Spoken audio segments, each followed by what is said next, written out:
প্রিয় ছাত্ররা, আমি আমার আজকের নিয়মিত অনলাইন ক্লাসে সবাইকে স্বাগতম জানাচ্ছি। যারা এই ক্লাসটি দেখছেন সবাইকে আমার অন্তরের অন্তঃস্থল থেকে কৃতজ্ঞতা জ্ঞাপন করছি।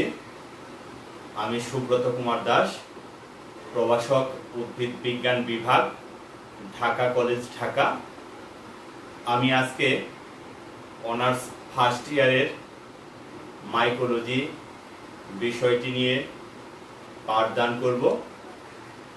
আজকে আমি যে বিষয়টি নিয়ে আলোচনা করব সেটি গত 3টি ক্লাস নিয়েছি পাকসিনিয়া জেনাসের উপর। আজকে আমি পাকসিনিয়া জেনাসের লাইফ সাইকেল অর্থাৎ জীবনচক্র নিয়ে আলোচনা করব।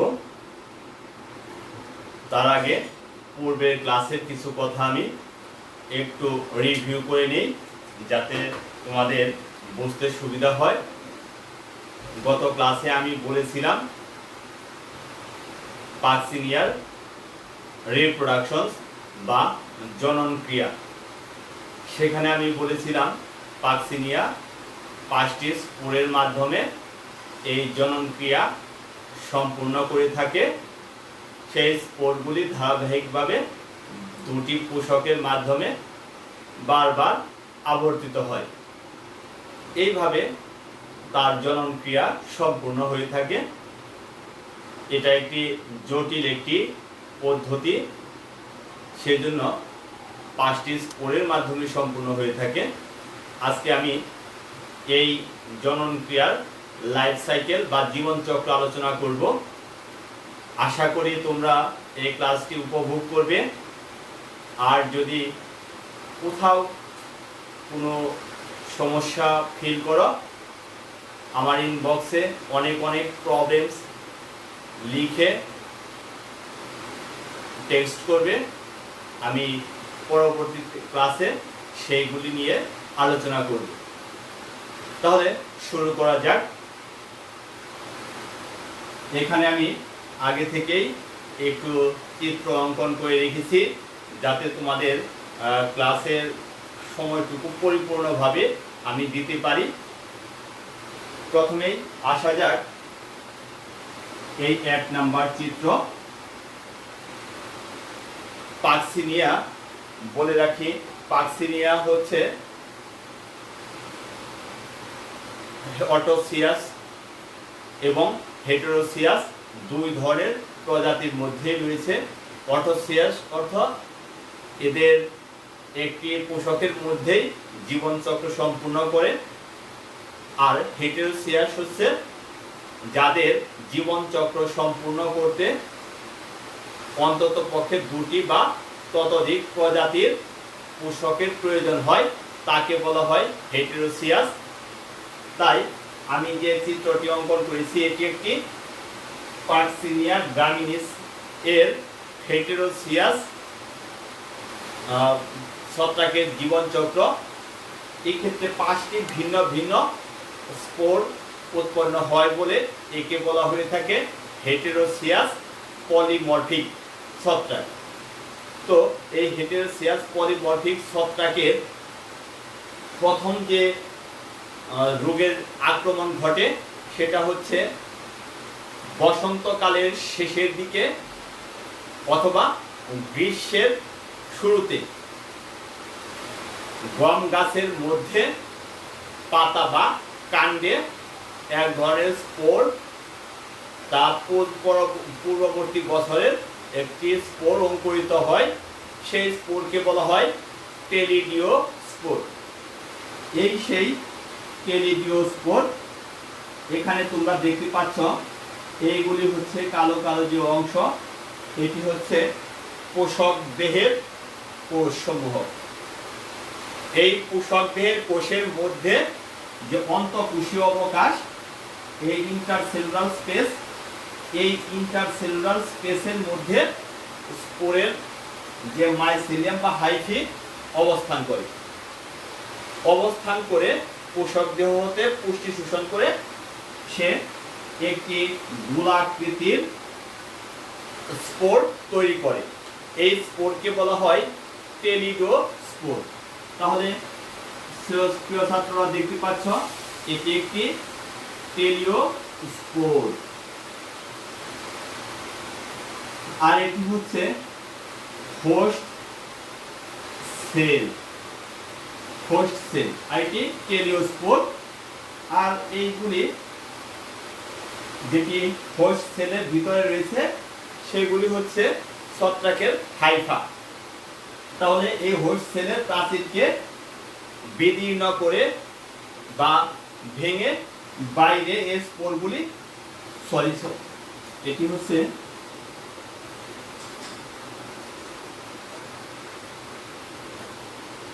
ইউরেডিওস্পোর। নেক্সট এটি হচ্ছে টেলিডোস্পোর নয়, ইউরেডিওস্পোর। তাহলে পোষক কোষের প্রাচীরকে বিদীর্ণ করে এই ইউরেডিওস্পোর বাইরে বের হয়ে আসে। এই ইউরেডিওস্পোরগুলি দেখতে তোমরা দেখতে পাচ্ছ গোলাকৃতির। এর দুটি স্তর রয়েছে, ভিতরের স্তরটি মসৃণ কিন্তু বাইরের যে স্তর সেটা কণ্টকিত। এবং এই ইউরেডিওস্পোর এককোষী এবং এর মধ্যে দুটি নিউক্লিয়াস অবস্থান করে। দুটি নিউক্লিয়াস অবস্থান করে। তাহলে দুটি নিউক্লিয়াস আমি দিয়ে দিলাম। এগুলো হচ্ছে নিউক্লিয়াস। এই যে টেলিডোস্পোর দ্বিকোষী অবস্থায় রয়েছে, এগুলি পরিপক্ক হলে পরবর্তীতে আবার গম গাছকে আক্রমণ করে এবং একটি ঋতুতে 4 থেকে 5 বার এই টেলিডোস্পোরগুলি বারবার গম গাছকে আক্রমণ করতে পারে। সেই জন্য গৌণ সংক্রমণ করতে পারে। অর্থাৎ আমি এটাকে রিপিট করে দিলাম। এই ক্রিয়াটি একটি সিজনে বা ঋতুতে গম গাছের 4 থেকে 5 বার আক্রমণ করবে। এইভাবে সে গম গাছের মধ্যে রোগের সংক্রমণ ঘটিয়ে থাকে। গ্রীষ্মের শেষের দিকে প্রিয় ছাত্ররা, এখানে সময় অর্থাৎ ঋতুর কথা খুবই গুরুত্বপূর্ণভাবে কাজে লাগে। সেই জন্য এই ঋতু বা সময়কাল উল্লেখ করতে হবে। এই গ্রীষ্মের শেষের দিকে টেলিডোস্পোর আবার সেই গম গাছের মধ্যেই 2 ধরনের স্পোর একত্রে উৎপন্ন করে থাকে। একটি স্পোর হচ্ছে টেলিডোস্পোর। তাহলে এটি হচ্ছে টেলিডোস্পোর। এটি গম গাছের হোস্ট সেল। এগুলি হচ্ছে ছত্রাকের হাইফি। তো প্রিয় ছাত্ররা দেখো, এই টেলিডোস্পোর পর্যায় থেকে পরবর্তীতে গম গাছের মধ্যে আরো এক ধরনের স্পোর তৈরি করে। সেই স্পোরটি হচ্ছে টেলিডোস্পোর। এই টেলিডোস্পোর এর গঠনটি একটু মাকু আকৃতির, অর্থাৎ মাকু আকৃতির। এই দ্বিকোষী এবং প্রত্যেকটা কোষের মধ্যেই 2টি নিউক্লিয়াস রয়েছে। প্রত্যেকটা কোষে 2টি করে নিউক্লিয়াস অবস্থান করে। তাহলে এগুলি নিউক্লিয়াস। তাহলে এগুলি আমি আলাদা করে লিখেছি নিউক্লিয়াস। এই ইউরেডিওস্পোর থেকে টেলিডোস্পোর পর্যায়ে যখন আসে তখন এক সময় ইউরেডিওস্পোর উৎপাদন বন্ধ করে দেয়, শুধুমাত্র টেলিডোস্পোর থাকে। টেলিডোস্পোরটির গঠন কিরকম? এটি দ্বিকোষী এখানে ইরোডোস্পোর ছিল এককোষী, এখানে টেলিওস্পোর দ্বিকোষী, উভয় কোষে দুটি করে নিউক্লিয়াস অবস্থান করে। এই টেলিওস্পোরের বাইরের যে প্রাচীর, সেই বাইরের প্রাচীরটি একটু পুরো করে দিতে হবে। তার মানে টেলিওস্পোরের বাইরের প্রাচীরটি একটু পুরো থাকে এবং মসৃণ থাকে। ইরোডোস্পোরে বাইরের প্রাচীর কাটা কাটা কাটা কাটা থাকে, কণ্টকিত থাকে, কিন্তু টেলিওস্পোরের কণ্টকিত থাকে না, মসৃণ কিন্তু পুরো থাকে। উভয় ক্ষেত্রে দুটি নিউক্লিয়াস অবস্থান করে, অর্থাৎ ডাইক্যারিওটিক। প্রিয় ছাত্ররা, তোমরা একটু লক্ষ্য করে দেখতে পাবে এই টেলিওস্পোর পর্যায়ে দুটি কোষের মধ্যে যে নিউক্লিয়াস, সেই নিউক্লিয়াসগুলি একত্রিত হয়ে যায়, অর্থাৎ ক্যারিওগ্যামি সম্পূর্ণ ঘটে। অর্থাৎ এখানে ক্যারিওগ্যামি সম্পূর্ণ হয়। ক্যারিওগ্যামি সম্পূর্ণ হলে দুটি নিউক্লিয়াস, ডাইক্যারিওটিক নিউক্লিয়াস, একটি ডিপ্লয়েড নিউক্লিয়াসে পরিণত হয়। তাহলে এই যে ডিপ্লয়েড নিউক্লিয়াসে পরিণত হলো, টেলিওস্পোরটা ডিপ্লয়েড নিউক্লিয়াসে পরিণত হলো, এরা পরিপক্ক হলে সহসাই গম গাছকে আবার আক্রমণ করবে না। এই টেলিওস্পোর সাধারণত রেস্টিং স্পোর হিসেবে পরিগণিত হয়, অর্থাৎ এরা রেস্টিং স্পোর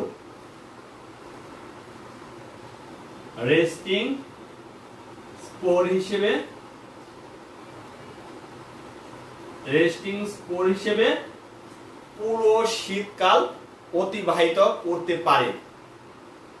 এই রেস্টিং স্পোরগুলি তাহলে কোথায় অবস্থান করবে? এগুলি গম গাছের যে খড় বা আবর্জনা থাকে, সেই আবর্জনা বা খড়ের মধ্যে এরা পরবর্তী শীতকাল পর্যন্ত অবস্থান করবে। এরা কখনো আবার গম গাছকে আক্রমণ করবে না। তাহলে পুরো শীতকালের পরে আবার কি আসতেছে? বসন্তকাল। তাহলে বসন্তকালের প্রায় শেষের দিকে বা শুরুতে এই টেলিওস্পোরগুলি তার পরবর্তী যে পোষক, সেই পোষকটা হচ্ছে বারবেরিস প্লান্ট। প্রিয় ছাত্ররা, তোমরা লক্ষ্য করো, তাহলে এই ইরোডোস্পোর পর্যায় এবং টেলিওস্পোর পর্যায়, এই দুটি পর্যায়ে গম গাছে আক্রমণ করবে। তাহলে প্রাইমারি যে হোস্ট, সেটা হচ্ছে হুইট, গম গাছের মধ্যে আক্রমণ করলো। একে প্রাইমারি, গম গাছকে প্রাইমারি হোস্ট কেন বলা হয়? গত ক্লাসে আমি বলেছি, আবার বলি, যে স্পোরটি যে গাছের মধ্যে বা পোষকের মধ্যে টেলিওস্পোর উৎপন্ন হয়, সেই পোষককে বলা হয় প্রাইমারি হোস্ট বা প্রাথমিক পোষক। যেহেতু গম গাছের মধ্যে এই টেলিওস্পোর উৎপন্ন হলো, তাই এটি একটি প্রাইমারি পোষক হিসেবে কাজ করে। ধরে নিয়ে যান। এরপরে এই যে টেলিওস্পোর ডিপ্লয়েড নিউক্লিয়াস পরবর্তী বসন্তকালের আবার কি করবে? জার্মিনেট করবে। এই টেলিওস্পোরের মধ্যে যে জার্ম স্পোর থাকে, জার্ম পোর বা পোরের মধ্যে ছিদ্র থাকে, সেই ছিদ্র থেকে জার্মিনেশন করবে, অঙ্কুরোদ্গম করবে। অঙ্কুরোদ্গম করার ফলে এই যে একটি চিত্র দিয়েছি, এটি আসলে স্পোরটি জার্মিনেট করেছে।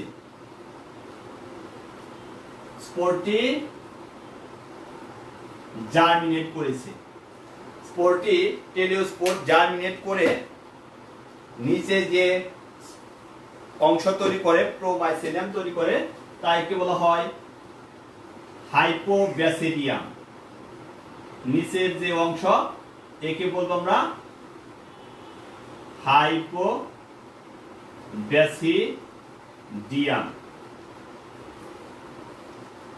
হাইপোব্যাসিডিয়াম তৈরি করে এবং হাইপোব্যাসিডিয়ামের মধ্যে যে ডিপ্লয়েড নিউক্লিয়াস রয়েছে, এই ডিপ্লয়েড নিউক্লিয়াসটি হাইপোব্যাসিডিয়ামের যে একটি নলাকৃতির অংশ তৈরি করে, যাকে বলা হয় ব্যাসিডিয়াম।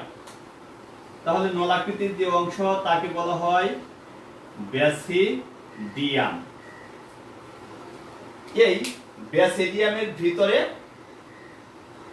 ডিপ্লয়েড নিউক্লিয়াসটি প্রবেশ করে এবং এই ডিপ্লয়েড নিউক্লিয়াস পরবর্তীতে মিওসিস সেল ডিভিশন কি ঘটে, ডিপ্লয়েড নিউক্লিয়াসটি মিওসিস সেল ডিভিশন ঘটে একটি কোষ হতে 4টি নিউক্লিয়াস তৈরি করে। তাহলে এখানে মিওসিস সেল ডিভিশন, আমি সংক্ষেপে লিখলাম সেল ডিভিশন, সংক্ষেপে লিখলাম মিওসিস সেল ডিভিশনের মাধ্যমে এই ডিপ্লয়েড নিউক্লিয়াস 4টি হ্যাপ্লয়েড নিউক্লিয়াসে তৈরি করবে এবং প্রত্যেকটি 3টি সেপ্টার মাধ্যমে, 1 2 3টা 1 2 3 এভাবে 3টি সেপ্টার মাধ্যমে এই 4টি হ্যাপ্লয়েড নিউক্লিয়াস অবস্থান করবে। তাহলে এই নিউক্লিয়াসটি 3টি সেপ্টার মাধ্যমে 4টি কোষের মধ্যে প্রবেশ করবে। এই যে ব্যাসিডিয়ামের মধ্যে সেপ্টাম তৈরি হলো, হ্যাপ্লয়েড নিউক্লিয়াসগুলি অবস্থান করলো, এই 4টি হ্যাপ্লয়েড নিউক্লিয়াসের 2টি হবে পজিটিভ স্ট্রেনের আর 2টি নেগেটিভ স্ট্রেনের। তাহলে ধরে নিই নিচের যে 2টি সেটি হচ্ছে নেগেটিভ স্ট্রেন, উপরের যে 2টি নিউক্লিয়াস রয়েছে এগুলি হবে পজিটিভ স্ট্রেনের। আরেকটু ভালোভাবে বলছি, এখানকার ডিপ্লয়েড নিউক্লিয়াস মায়োসিস সেল ডিভিশনের মাধ্যমে 4টি হ্যাপ্লয়েড সেল তৈরি করবে। 4টি হ্যাপ্লয়েড সেলের নিউক্লিয়াসের 2টি নিউক্লিয়াস হবে নেগেটিভ স্ট্রেনের আর 2টি পজিটিভ স্ট্রেনের। তো প্রিয় ছাত্ররা লক্ষ্য করো, এই যে ব্যাসিডিয়াম সেপ্টার প্রত্যেকটা কোষের মধ্যে একটি প্রশস্ত স্ফীত অংশের সৃষ্টি করে, যাকে বলা হয় স্টেরিগমা। তাহলে এগুলো হচ্ছে স্টেরিগমা। এই স্টেরিগমা তৈরি করে থাকে প্রত্যেকটা ব্যাসিডিয়ামের মধ্যে যে নিউক্লিয়াস, সেই নিউক্লিয়াস হ্যাপ্লয়েড নিউক্লিয়াস সেই স্টেরিগমার ভিতরে অবস্থান করবে। অবস্থান করে এরা পরবর্তীতে ব্যাসিডিওস্পোর তৈরি করবে। তাহলে এটাই আসলে পরিপক্ক হয়ে একটু বড় হয়ে এই ধরনের ব্যাসিডিওস্পোর তৈরি করে। এই ব্যাসিডিওস্পোরের প্রকৃতি কি? হ্যাপ্লয়েড ব্যাসিডিওস্পোর। তাহলে এই ব্যাসিডিওস্পোরের প্রকৃতি হচ্ছে হ্যাপ্লয়েড। সরি,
সরি ছাত্ররা, আননেসেসারি ডিস্টার্বের কারণে আমি আবার শুরু করছি। তাহলে এই ব্যাসিডিয়াস স্পোর তৈরি করবে।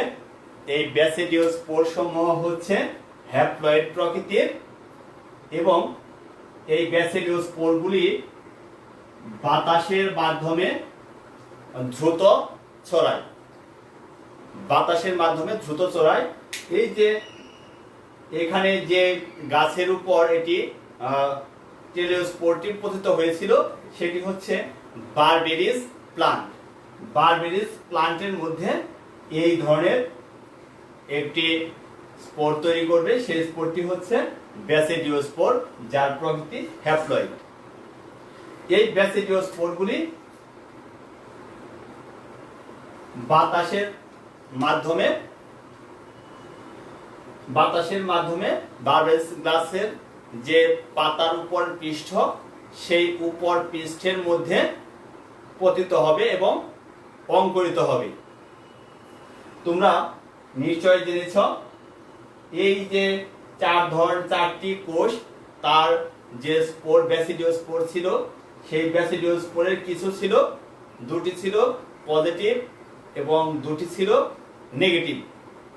সেই পজিটিভ বা নেগেটিভ উভয়ই ব্যাসিডিওস্পোরগুলি বারবেরিস প্লান্টের পাতার মধ্যে পতিত হবে এবং এরা মাইসেলিয়াম তৈরি করবে। এই যে ব্যাসিডিওস্পোর, এই ব্যাসিডিওস্পোরের প্রধান খাদ্য হচ্ছে বারবেরিস প্লান্টের পাতার ভিতর যে প্রোটোপ্লাস্ট, সেই প্রোটোপ্লাস্টটি গ্রহণ করে সে অঙ্কুরিত হবে এবং প্রাইমারি মনোক্যারিওটিক মাইসেলিয়াম তৈরি করবে। তোমরা দেখো এগুলি হচ্ছে হোস্ট সেল। তাহলে এগুলি হচ্ছে হোস্ট সেল, যেটা বারবেরিস প্লান্টের পাতার। আর লম্বা লম্বা যে কোষগুলি দেখতে পাচ্ছ, এই লম্বা লম্বা কোষগুলি হচ্ছে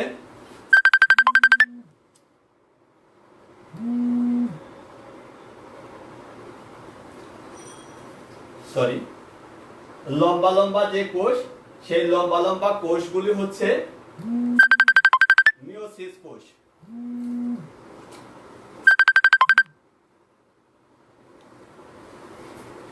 তাহলে এগুলি হচ্ছে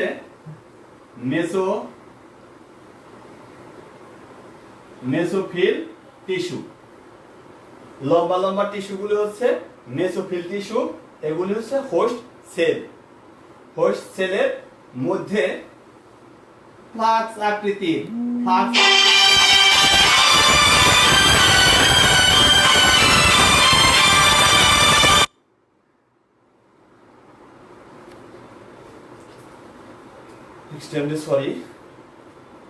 ফ্লাক্স আকৃতির এক ধরনের গঠন তৈরি করে, যাকে বলা হয় পিকনিয়াম।